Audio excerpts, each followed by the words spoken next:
Welcome to section 10.2, congruent chords.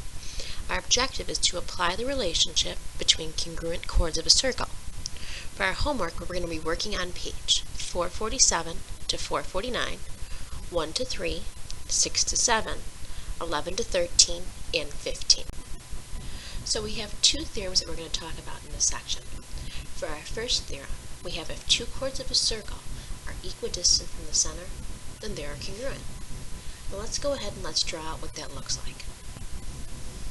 So here's our circle, and let's say that in that circle I have two chords that are drawn. And here's my center point. Now, if those two chords are going to be an equidistant, and by equidistance I'm going to mean perpendicular distance, from the center, it means that those two chords are going to be congruent to each other. Now, our second theorem says if two chords are congruent, then they're in equidistance from the center. Let's go ahead and let's do that again. So here's my circle. And let's say that in that circle, we again have our two chords. And let's say that we start off knowing right now that those two chords themselves are congruent.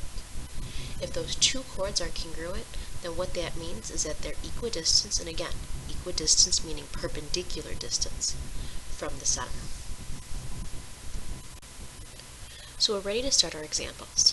For our first example, we're given circle whose center is G, that AC is congruent to FD, that GB equals 3x minus 5, and GE equals 2x plus 7.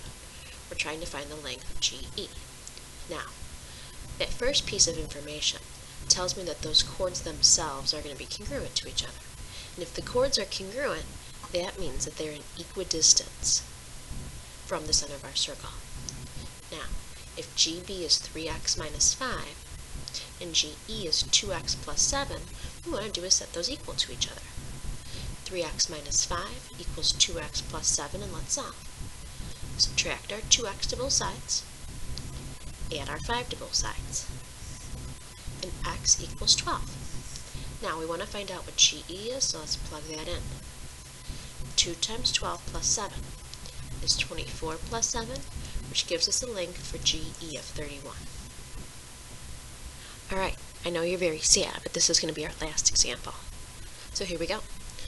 The regular hexagon with a perimeter of 48 is inscribed in a circle. How far is each side from the center? Now, I know it's a regular hexagon, which means I have 6 equal sides, and the perimeter is 48. So first I'm going to find out the length of each side. And each side is going to be 8. So I have 6 sides of 8 altogether. Now, I want to find out how far is each side from the center. So I'm actually going to draw mine going to the side here.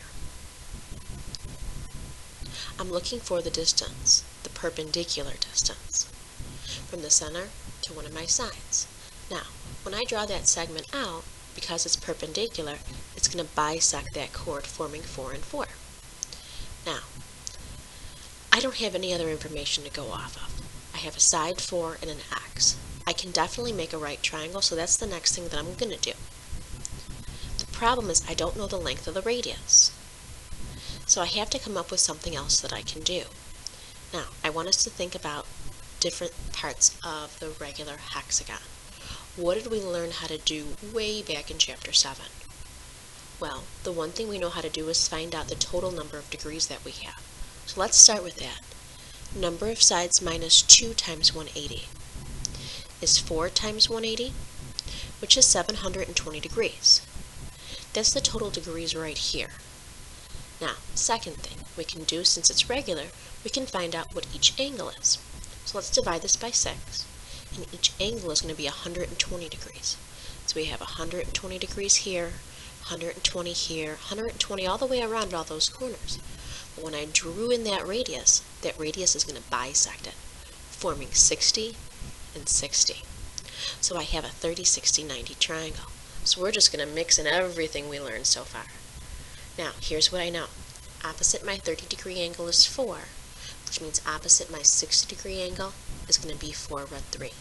So how far is each side from the center? It's 4 root 3 units away. And that's what we got. So not only do we have a mixture of perimeter, total degrees, the measure of each angle, but we also have 30, 60, 90s as well. Alright, so last but not least, we have our homework answers. Again, our homework was 1 through 3, 6 to 7, 11 to 13, and 15. If you have any questions, make sure you bring it with you to class tomorrow, and as always, have a good one.